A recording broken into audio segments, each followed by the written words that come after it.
नमस्कार. मुंबईच्या भांडूपमध्ये आदित्य ठाकरे यांचं आगमन, हजारोंच्या संख्येने शिवसैनिक उपस्थित. भांडूपचे शिवसेनेचे आमदार रमेश कोरगावकर तसेच सुनील राऊत साहेब आमदार हे देखील उपस्थित होते. छत्रपती शिवाजी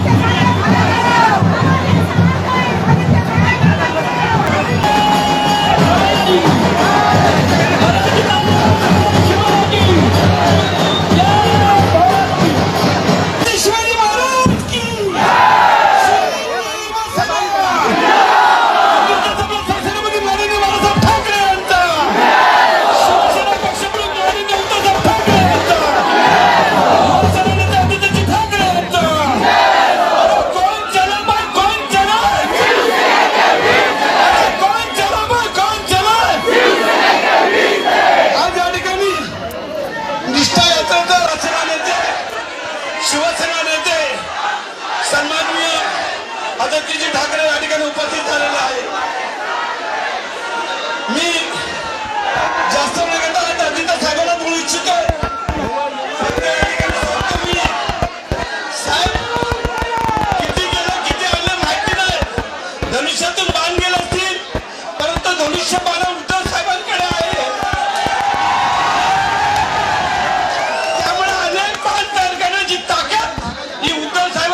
सन्मान्य अतिथी साहेबांमध्ये आहे.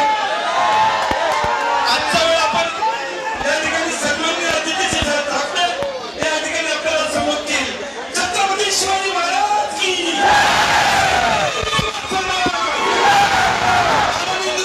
छत्रपती बाळासाहेब ठाकरे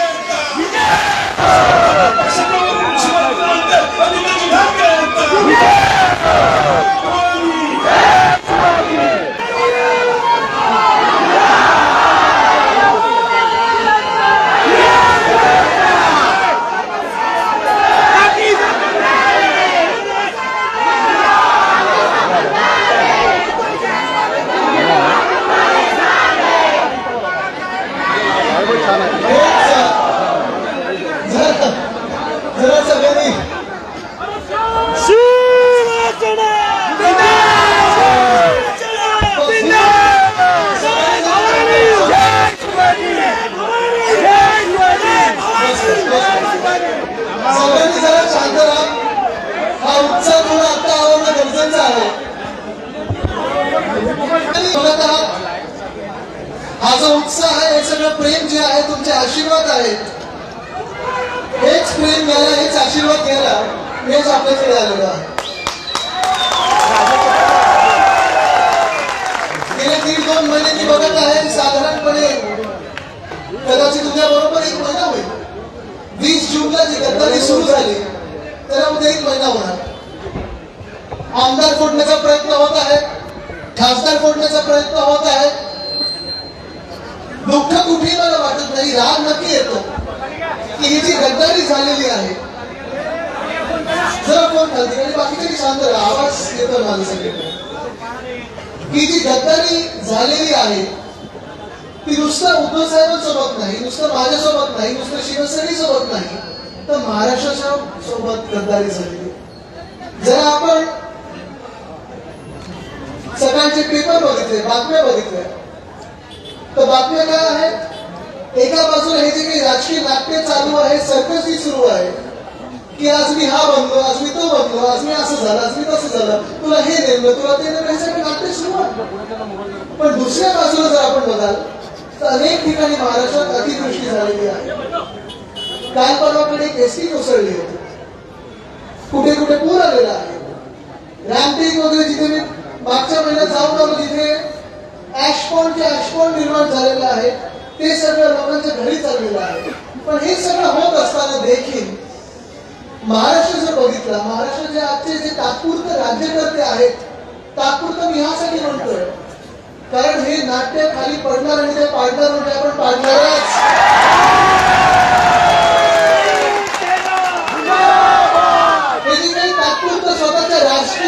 आणि राक्षसी महत्वाकांक्षांसाठी चालू आहे. कुठेही मुख्यमंत्री असतील, पण कोणालाही महाराष्ट्राबद्दल पडलेले नाही, महाराष्ट्राच्या जनतेबद्दल पडलेलं नाही. हे पडले ते स्वतःबद्दल पडलंय की माझ्यासोबत लोक किती येतात, आमदार किती येतात, खासदार किती येतात आणि दिल्लीसमोर मी झोपतोय किती आणि दाखवतोय किती की हे सगळं माझ्यासमोर. ही बंडखोरी नाही, मी मुळात हे बंडखोर मानतच नाही. गद्दारी आहे, बरोबर आहे तुमचं. पण बंडखोरी करायला ताकद लागते, हिंमत लागते, जिद्द लागते.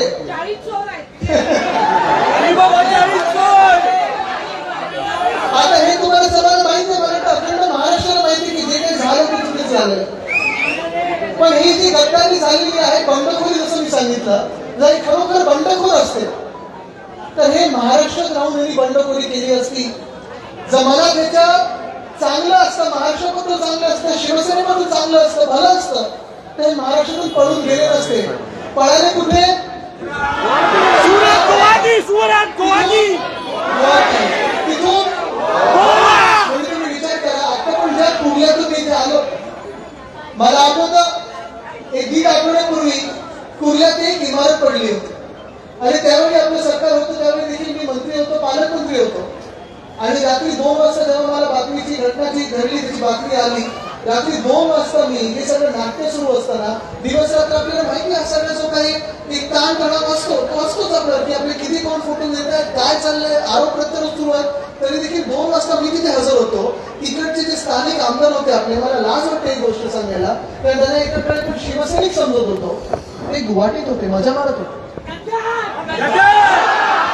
आणि नंतर जर तुम्ही बघितलं असेल, काही कोण टेबलवर नाचत होतं, कसे इशारे करून नाचत होतं. आजकालकडे काही लोकांचे व्हिडिओ आणि सगळीकडे फिरत आहेत. ह्या लोकांना आपण राज्यकर्ते मानणार आहात का, हा पण तुम्हाला प्रश्न विचारायचा. कारण हे काय जे घडलेलं आहे, गेले 1-1.5 वर्ष आम्ही ऐकत होतो, गुरुबर ऐकत होतो. 20 मेला देखील बोलून विचारलेलं तुम्हाला मुख्यमंत्री व्हायचंय का. पण आज जेव्हा मी 3 तारखेला असेल, 4 तारखेला असेल, हे सगळे माझ्या बाजूला 2 जे शूरवीर शिवसेनेचे आमदार आहेत, सोबत बसले.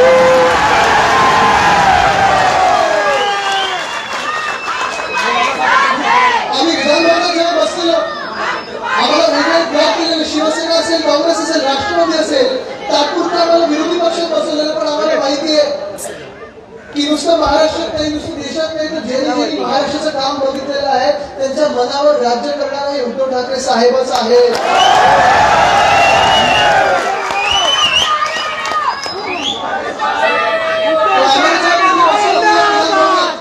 तेव्हा मी बघत होतो, जे समोर बसलेले, जे राज्यकर्ते म्हणून बसलेले, आपल्यातून गद्दार जे गेले ते बघत होतो. कोणीही नजरेला नजर मिळवत नव्हतं, बरोबर, नजर चोरत होतं सगळं. आणि मग मी त्याला एवढंच बघून विचारायचा प्रयत्न करतो, आम्ही तुम्हाला कमी काय दिलं. अशी खाती दिलेली जे कधी मुख्यमंत्र्यांनी गेल्या 35 वर्षात सोडली नसतील खाती, अशी खाती दिलेली. 5-6 वर्ष आधीच्या आणि आता देखील सगळं जे काही मागितलं ते दिलं आणि त्यांना कुठेही काही प्रश्न विचारला नाही. कदाचित चूक आमची हीच झाली की आम्ही राजकारण करू शकलो नाही, उद्धव राजकारण करू शकले नाही. ही चूक ही कदाचित आमची असेल, ती चूक मुंबई कोणाची बाबाची नाही. आता महाराष्ट्र, ही चूक मी मान्य करतो की कदाचित आम्ही राजकारण कमी केलं, विरोधी पक्षाच्या आमदारांना नोटीसी कमी पाठवल्या, त्यांना सतवलं नाही, आपल्या आमदारांवर नजर ठेवली नाही, म्हणून कदाचित घडलं असेल. पण मला अभिमान ह्या गोष्टीचा आहे की आपले मुख्यमंत्री हे कुटुंब प्रमुख म्हणून प्रसिद्ध झाले, घरोघरी गेलेले आहेत.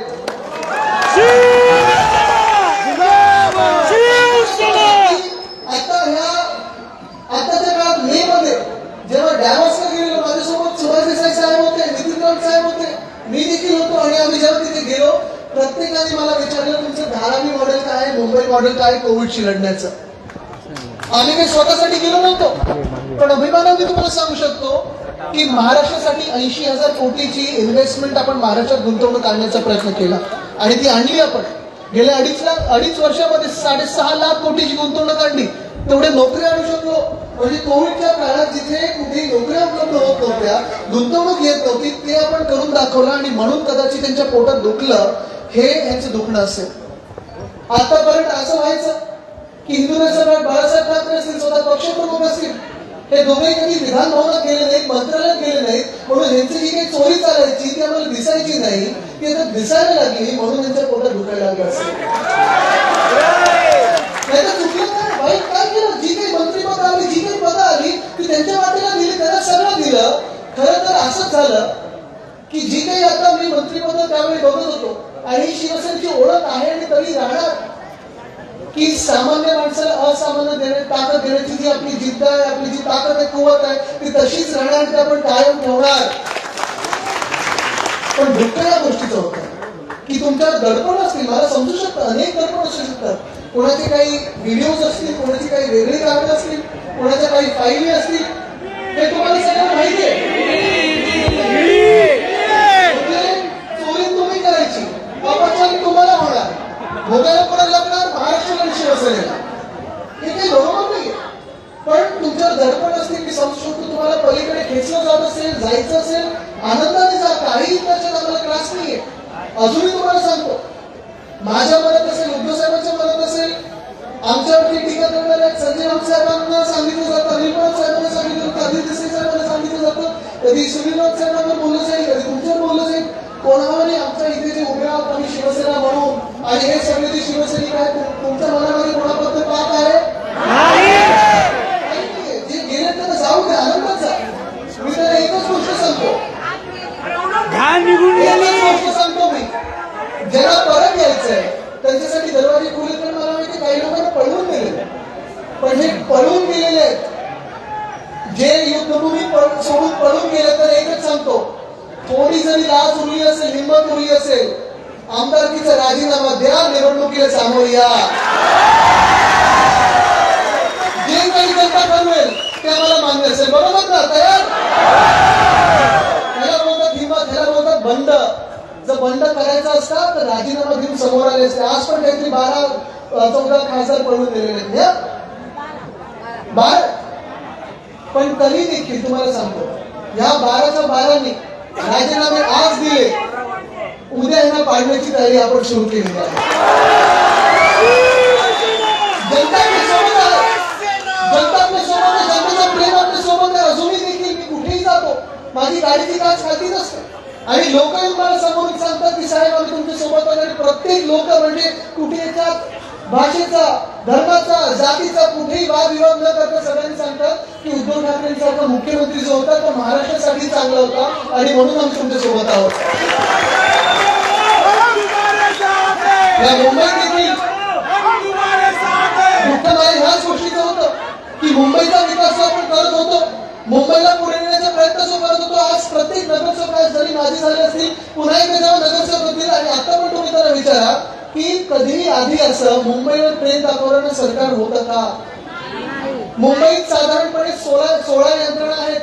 महापालिका आहे, MMRD आहे, MSRDC आहे, PWD आहे, म्हाडा आहे, किती अनेक या सगळ्या संघटना एजन्सीजना सोबत घेऊन आम्ही प्रत्येक बुधवारी बसायचो आणि प्रत्येक नगरसेवक असेल, आमदार असेल, फंड तर कमी पडू दिलाच नाही. पण ज्या ज्या अडचणी असतील, NOC असतील, अगदी पोलीस हाऊसिंग पासून कुठच्या आपल्या सर्व्हिस क्वार्टर पर्यंत असेल, रस्त्यापासून फुटपाथ पर्यंत असेल, मैदानांपासून हायवेज इमारतीपर्यंत असेल, कुठचाही एक सुद्धा आम्ही विषय प्रलंबित ठेवला नाही. प्रत्येक मुंबईकरचा आवाज ऐकत राहिलो आणि तसं आम्ही काम करत राहिलो. इतर शहरांचं देखील सांगू शकतो, पण मुंबईचा पालकमंत्री या नाते सांगतो की कुठेही एक प्रश्न सोडवला नाही असं गोष्ट नाही. ठीक आहे, जसं मी सांगितलं तुम्हाला काही दडपण असतील, पण जे चांगलं चाललेलं त्याला नजर लावून तुम्ही गेलात. आत्ता जे काही बोलायला लागले काल परवाकडे आजकडे काही कारण म्हणजे कोण सांगतो वॉर्ड ऑफिसर सत्वायचं. तुम्ही आधी स्टँडिंग कमिटी नव्हतं, आमदार झाला, खासदार झाला, तुम्हाला वॉर्ड ऑफिसरचं सत्वायला लागला तर काय तुमची शिवसैनिक म्हणून ओळख? आमदारकी तुम्हाला कधी कळलीच नाही, खासदारकी तुम्हाला कळलीच नाही. मग माझं असं झालं, माझं तसं झालं. ठीक आहे, पण हे सगळं होत असताना राजकारणात वरती खाली सुरू होतं. सगळं चालतं. राजकारणात ताकद घ्यायची असते आणि ती ताकद लोकांसाठी वापरायची असते, स्वतःच्या फाईली बंद करायला वापरायची नसते. हे कधी कळलंच नाही, हे गद्दार म्हणून गेले.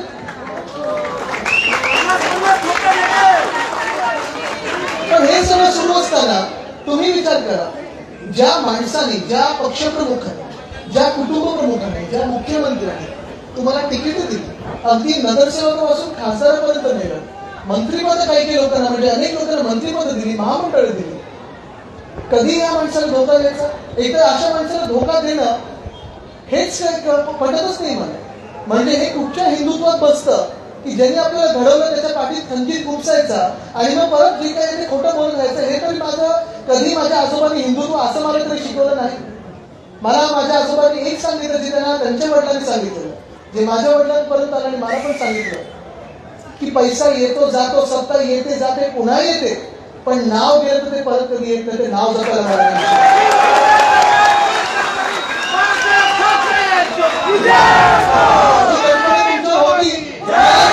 तुमच्या सगळ्यांचे साक्षी विचारू इच्छितो, जी दडपण तुमच्यावर होती, जे काही व्हिडिओ तुमचे असतील, ज्या काही फाईली तुमच्या असतील, जे कोणी आरोप तुमच्यावर करत असतील, ठीक आहे, तुम्हाला जायचं होतं जा, पण कधी जायचं, कधी धोका द्यायचा?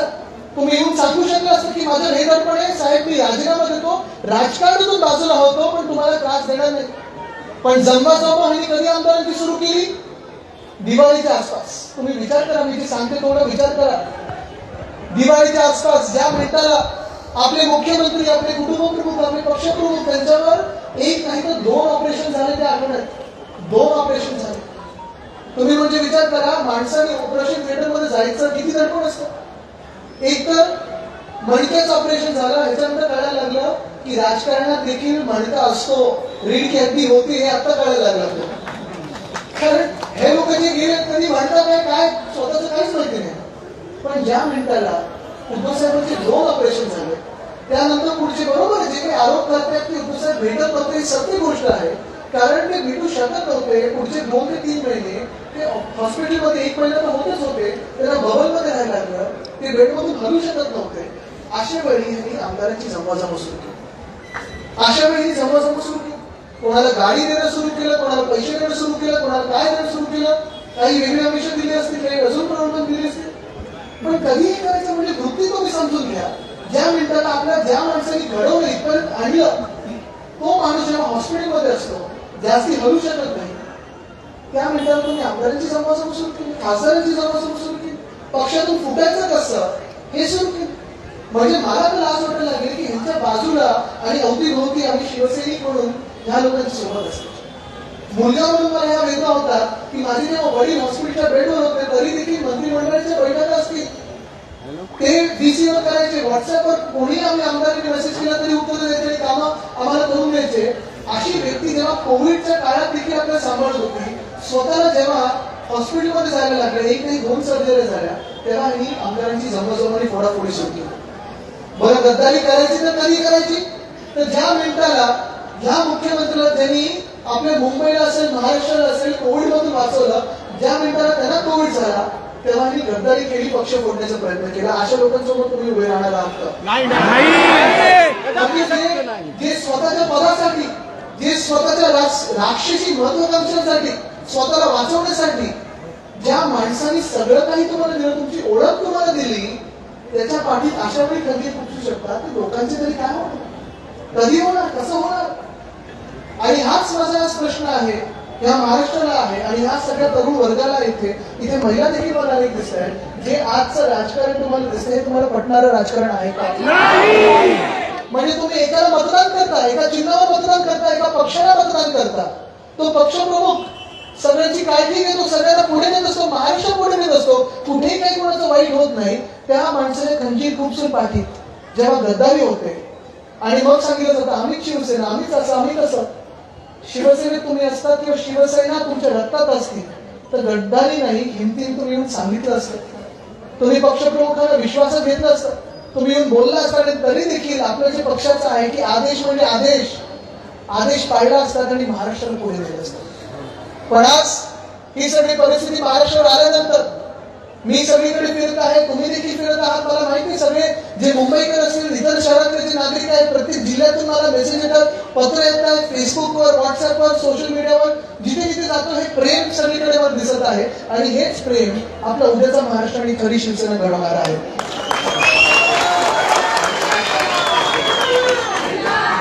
आज मी बघत आहे सगळीकडे, जे मी आधीपासून ऐकत आलेलो आहे, मी जेव्हा राजकारणात यायचं ठरवलं तेव्हा मला सतत सांगितलं गेलं की आदित्य, राजकारणात चांगल्या लोकांना स्थान नसतं.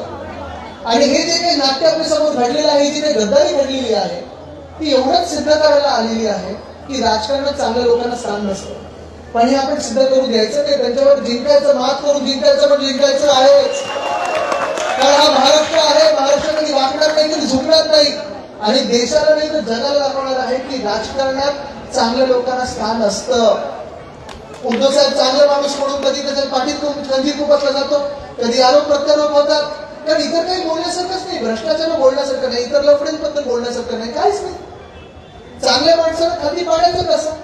तर स्वतःचं जे काय आहे ते झाकायचं, गद्दारी करायची आणि दुसरीकडे जाऊन जी स्क्रिप्ट हातात येते, जी बाजूने सांगितलं जातं तेवढंच बोलत राहायचं. पण आज तुम्ही मला सांगा, तुम्ही सांगणार की नाही की चांगल्या लोकांना स्थान आहे या राजकारणात? तुम्ही सत्यासोबत उभी राहणार की नाही?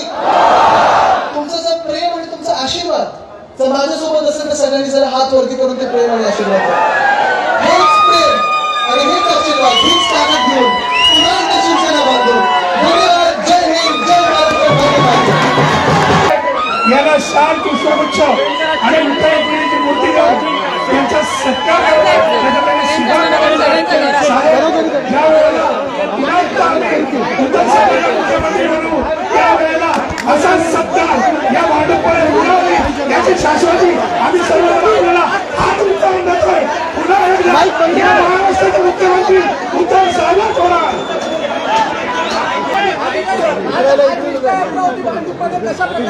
आपण बघताय सगळीकडे प्रेम आणि आशीर्वाद जे मिळत आहे ते लोकांचं उत्स्फूर्तपणे मिळत आहे. सगळीकडेच प्रत्येक गल्लोगल्लीत लोक येऊन पुढे बोलत आहेत की आम्ही तुमच्या सोबत आहोत. सब तोड़ सकते हैं लेकिन सत्य को कभी तोड़ नहीं सकते और जोश को भी तोड़ नहीं सकते.